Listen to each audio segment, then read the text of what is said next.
Money and banking के third revision lecture में आपका स्वागत है। इस लेक्चर से हम स्टार्ट करेंगे बैंकिंग और बैंकिंग को जल्दी ही खत्म करेंगे।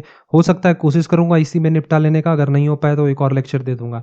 मैं कोशिश करता हूँ सारे जितने भी रिवीजन लेक्चर्स होते हैं उनको 3 वीडियो में कवर कर लूँ पूरे अच्छे तरीके से। तो देखो, अब मैं यहाँ पे टिपिकल मीनिंग नहीं डिस्कस करूंगा कि बैंकिंग का मीनिंग क्या है, आप सबको ही जानते हो, इतने दिन से पढ़ के बैठे हो तो कि बैंक होता क्या है। कुछ की पॉइंट्स डिस्कस करूंगा, जैसे कि जो बैंक टर्म है कहाँ से ओरिजिनेट हुआ है, बैंची से, या कुछ भी जो भी आप प्रोनाउंसिएट करते हो, या फिर बैंकी, बैंकेरी, जो भी बोलते हो, जो भी हो। और कुछ पीपल के अकॉर्डिंग ये डिराइव हुआ है किस वर्ड से, बैंक्यू से। यहाँ फंक्शंस दिए हुए बैंक, देखो बेसिकली दो फंक्शंस होते हैं बैंक के, प्राइमरी फंक्शंस और सेकेंडरी फंक्शंस। प्राइमरी फंक्शन में एक्सेप्टिंग डिपॉजिट और ग्रांटिंग एडवांसेस। एजेंसी फंक्शन यहाँ पे दिए हुए किसके अंदर, सेकेंडरी फंक्शन के अंदर, यूटिलिटी फंक्शन के अंदर। इन सबको भी हम एक बार डिस्कस कर लेंगे। देखो, आप लोग सब कोई पढ़ के बैठे हो, आप लोग को बस एक क्विक रिवीजन की ज़रूरत है। तो 3 वीडियो देखो और पूरा अच्छे तरह से कवर कर लो बैंकिंग को, सॉरी मनी बैंकिंग को। प्राइमरी फंक्शन यहाँ दिया हुआ है बैंक का। इसके अंदर सबसे पहले क्या होता है, एक्सेप्टिंग डिपॉजिट आता है। एक बात बताऊंगा कि प्राइमरी फंक्शन को हम क्या बोलते हैं, अदर नेम अगर कहे तो इसको हम बैंकिंग फंक्शन के नेम से भी जानते हैं। एक्सेप्टिंग डिपॉजिट, आप लोग सबको ही जानते हो कि बैंक पब्लिक से डिपॉजिट एक्सेप्ट करती है। और ये जो आप स्क्रीन पे 4 टाइप देख रहे हो, आप लोग सबको ही जानते हो ये चारों टाइप होता क्या है। इसमें कुछ पॉइंट्स हैं जो कि हमें जानने ज़रूरी हैं, उसे हम देख लेते हैं। सेविंग डिपॉजिट सबसे फर्स्ट है। ये बेसिकली मिडिल क्लास लोग यूज़ करते हैं, मिडिल क्लास क्या, जनरल पब्लिक यूज़ करते हैं हमारे। This type of deposit encourage saving habit among the public. Rate of interest इस पे बहुत ही कम मिलता है। Account is suitable to salary and wages earner. Fix deposit यहाँ पे दिया हुआ है कि इसमें लमसम अमाउंट हम डिपॉजिट करते हैं at one time for a specific period. एक पीरियड फिक्स हो जाता है, उस पर्टिकुलर पीरियड से पहले हम विड्रॉ नहीं कर सकते हैं। वह पीरियड आएगा तभी हम विड्रॉ कर सकते हैं। जब तक पीरियड का एक्सपायरी ना हो जाए आप कुछ भी नहीं कर सकते हो। एक फिक्स पीरियड के लिए होता है। फिर करेंट अप डिपॉजिट जो होता है वो जनरली बिजनेसमैन के द्वारा ऑपरेट किया जाता है। इसमें विड्रॉल्स आर फ्रीली अलाउड, कोई भी इंटरेस्ट इस पर पे नहीं किया जाता है। इनफैक्ट इसमें कुछ सर्विस चार्जेस भी लिए जाते हैं। इन हाँ, एक बेनिफिट है करेंट डिपॉजिट का कि इसमें हमें ओवरड्राफ्ट फैसिलिटी देखने को मिलता है। रेकरिंग डिपॉजिट है। This type of account is operated by salaried person and पेटी ट्रेडर। देखो, ये सारे नोट्स मैंने इसलिए यहाँ पे लिख रखे हैं क्योंकि आपसे पूछा जा सकता है कि कौन सा अकाउंट किसकी तरह ऑपरेट किया जाता है। इसमें जो हमारा रेकरिंग डिपॉजिट है उसमें certain some of money periodically deposit करना पड़ता है बैंक में। विड्रॉल आप तभी कर सकते हो जब आपका पीरियड का एक्सपायरी आ जाए। इस पे हाई रेट ऑफ इंटरेस्ट दिया जाता है। ये कौन सा था हमारा प्राइमरी फंक्शन। प्राइमरी फंक्शन का हेड क्या था, एक्सेप्टिंग डिपॉजिट। दूसरा यहाँ पे आता है granting loans and advances. Loans and advances जानते हो, bank loans and advances provide करते हैं। इसके अंदर 4 चीज़ देखने हमें, ओवरड्राफ्ट, कैश क्रेडिट, लोन्स और discount of bills of exchange. Overdraft का सिंपल मतलब कहूँ तो ये जनरली करंट अकाउंट होल्डर को ये बेनिफिट दिया जाता है। इसमें कोई अलग से हमें अकाउंट नहीं बनाना पड़ता है। इसमें क्या होता है, जो भी करंट अकाउंट होल्डर रहते हैं उनको एक बेनिफिट मिलता है कि वो अगर उनके अकाउंट में पैसे नहीं है तो वो सर्टेन लिमिट तक विड्रॉ कर सकते हैं। An overdraft facility is granted against a collateral security. It is sanctioned to a businessman and firms. याद रखना ये businessman और firms को ही मिलती है।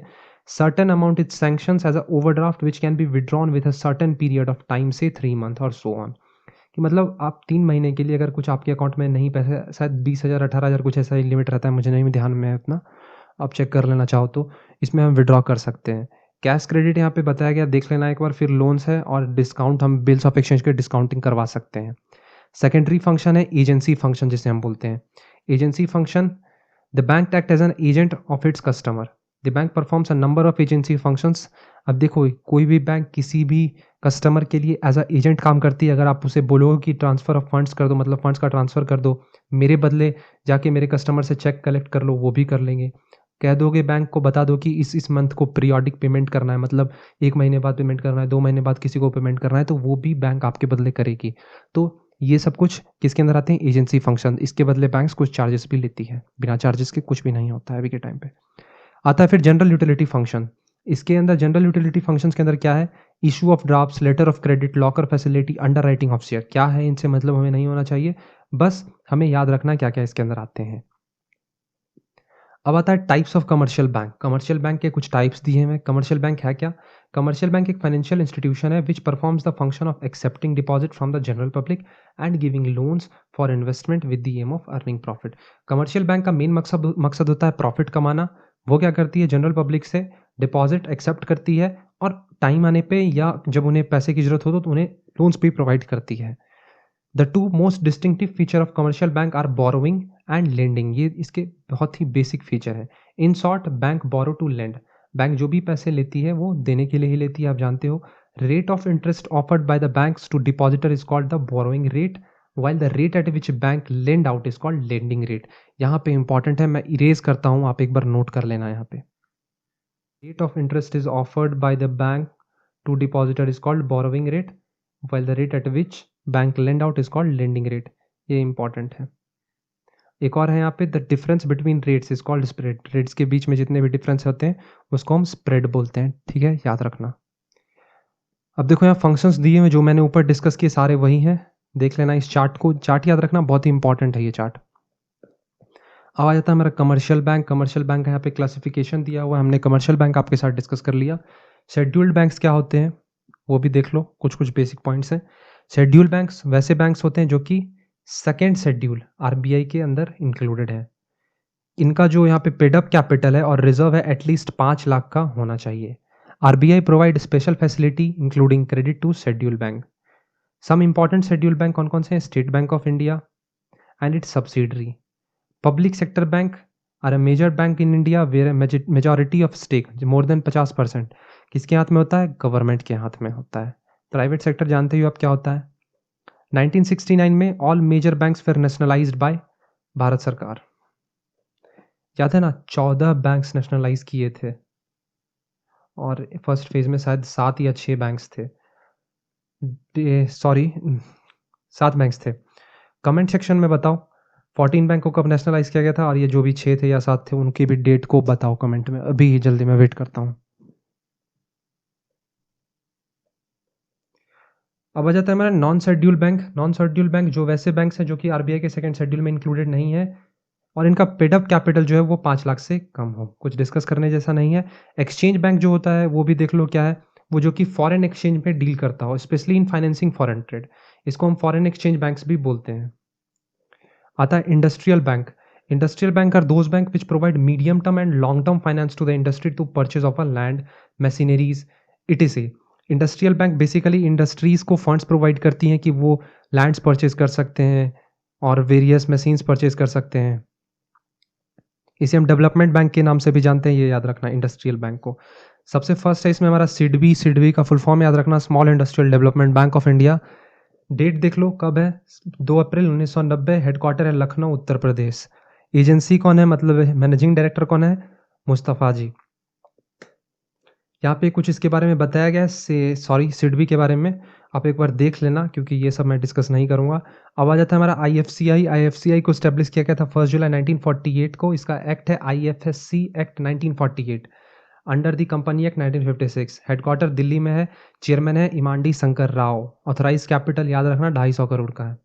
SFC state finance corporation, full form याद रखो। प्रेजेंट में टोटल 18 स्टेट फाइनेंस कॉर्पोरेशन है जिसमें से 17 इस्टेब्लिश किए गए हैं एसएफसी एक्ट 1951 के अंतर्गत। IDBI industrial Development Bank of India, इसे फाउंड किया गया था कब? 1964 में। हेडक्वार्टर है मुंबई। सीईओ है राकेश शर्मा। ओनर कौन है इसका? LIC, life insurance corporation. आ जाता है आईसीआईसीआई, ये कब फाउंड किया गया था? 1955 में। फुल फॉर्म में इसका industrial credit and investment corporation of India. ये एक टाइप का प्राइवेट लिमिटेड कंपनी है, सॉरी प्राइवेट लिमिटेड बैंक जो भी बोल सकते हो आप। हेडक्वार्टर मुंबई में है। चेयरमैन कौन है? संदीप बख्शी। एम्प्लॉय इतना दिया हुआ है, इंपॉर्टेंट नहीं है। बेसिकली किसके लिए था? The Indian company act govern it ICIC incorporated for developing medium and small industries for the private sector. अब हमारा आता है सेंट्रल बैंक आरबीआई। देखो आरबीआई को डिस्कस करने से पहले आपके लिए एक होमवर्क, एसबीआई के बारे में जितने भी फैक्ट्स जान सकते हो जान लो। मैं रिवीजन नहीं कर पाऊंगा एसबीआई के बारे में, ये आपका होमवर्क है, नोट कर लो कहीं पे कॉपी में।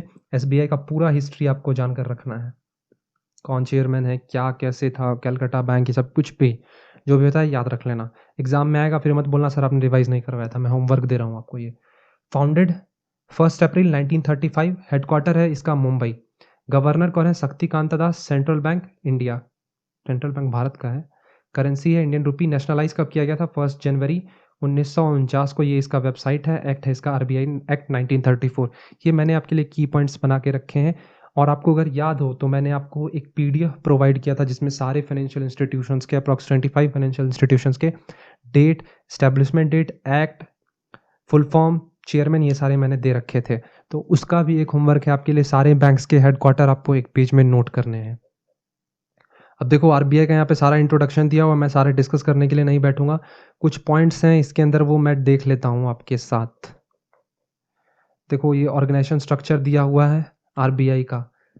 सेंट्रल बोर्ड ऑफ डायरेक्टर में टोटल 20 मेंबर्स होते हैं, जिसको जैसे कि बताया गया एक गवर्नर रहेंगे, 4 डिप्टी गवर्नर रहेंगे और 15 डायरेक्टर्स रहेंगे। ये इतना याद रखना इसके अंदर ऑर्गेनाइजेशन स्ट्रक्चर के अंदर। आरबीआई का फंक्शंस क्या है ये देख लो। Issue of currency, currency issue करता है आप जानते हो। डेवलपमेंट रोल निभाता है किसी भी कंट्री के अंदर।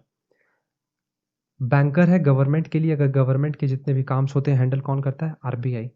किसी भी बैंक के लिए ये बैंकर रहता है। जब बैंक को पैसे की जरूरत पड़ती है कमर्शियल बैंक्स को, वो किसके पास पहुंचता है? आरबीआई के पास। इन्फ्लेशन कंट्रोल करने में भी बहुत मददगार होता है, यही कंट्रोल करता है। मॉनेटरी पॉलिसी बनाएगा, और भी यहाँ पे फंक्शंस हैं, क्लियरिंग हाउस फंक्शंस है, रेगुलेशंस ऑफ बैंकिंग सिस्टम है। अब सबको यहाँ पे डिटेल में दिया गया है। इशूइंग करेंसी क्या है, अगर डिटेल में पढ़ना है तो मनी बैंकिंग का प्लेलिस्ट चेक करो, सब में मैंने ये सारी चीज़ समझाए हैं, आप वहाँ जाके देख सकते हो।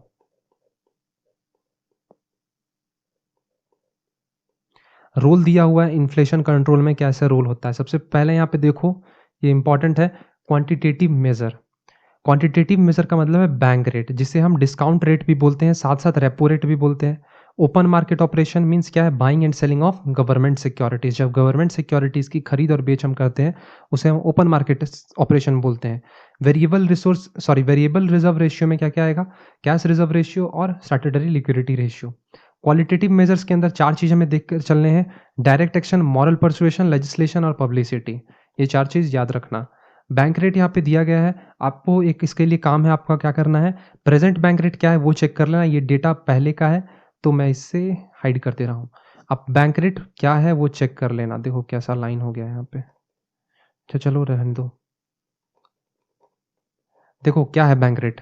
It is the interest rate that is charged by a country's central bank on the loans and advances to control money supply by the economic and the banking sector. This is typically done on quarterly basis to control inflation and stabilize the country's exchange rate. जानते हो bank rate क्या होता है?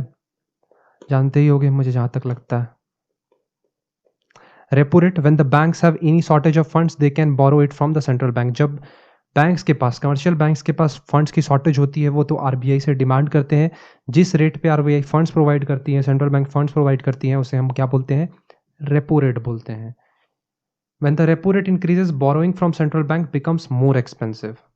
ये method use किया जाता है RBI के द्वारा इन्फ्लेशन कंट्रोल करने में। प्रेजेंट रेपो रेट चेक कर लेना। रिवर्स रेपो रेट क्या है? It is the rate at which bank parks surplus fund with the reserve bank. जब कमर्शियल बैंक के पास सरप्लस फंड्स हो जाते हैं, एक्सेस पैसे, तो वो क्या करते हैं? आरबीआई को दे देते हैं। तो जिस रेट पे वो आरबीआई को फंड्स प्रोवाइड करते हैं उसे हम क्या बोलते हैं? Reverse repo rate. इसमें भी आपको वही चीज़ देखना है कि प्रेजेंट में कितना है रिवर्स रेपो रेट, क्योंकि कुछ चेंजेस हुए हैं। कैश रिजर्व रेशियो क्या है? Is the amount of cash और liquid cash like that banks have to keep with the RBI. RBI के पास कुछ कैश रिजर्व रखने होते हैं हर एक कमर्शियल बैंक को, तो उसे हम क्या बोलते हैं? Cash reserve ratio. प्रेजेंट में कितना कैश रिजर्व रेशियो है उसे आपको देखना होगा। आ जाता है हमारा स्टैट्यूटरी लिक्विडिटी रेशियो। ये amount of commercial bank needs to maintain in the form of a cash और गोल्ड और government approved security before providing credit to customer.